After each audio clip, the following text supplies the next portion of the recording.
So, can I ask you a hypothetical question? Oh, dear, I don't like hypothetical questions. Well, I don't think you're gonna like the real one either. Do you have the papers? Not yet.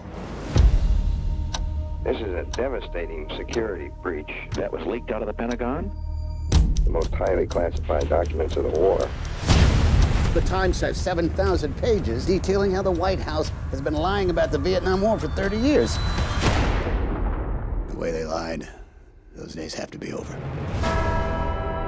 Okay, people are concerned about having a woman in charge of the paper, that she doesn't have the resolve to make the tough choices. Thank you, Arthur, for your frankness. Let's do our jobs. Find those pages. You're talking about exposing years of government secrets. Is that legal? What is it you think we do here for a living, kid? Ben, I might have something. It must be precious cargo. It's just government secrets. The New York Times was barred from publishing any more classified documents dealing with the Vietnam War.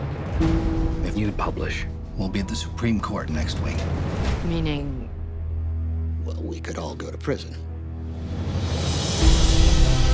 To make this decision, to risk her fortune and the company that's been her entire life, well, I think that's brave. If the government wins, the Washington Post will cease to exist. If we don't hold them accountable, who will? We can't hold them accountable if we don't have a newspaper. Nixon will muster the full power of the presidency, and if there's a way to destroy you, by God, he'll find it. I'm asking your advice, Bob, not your permission. She can't do this. The legacy of the company is at stake. What will happen if we don't publish? We will lose.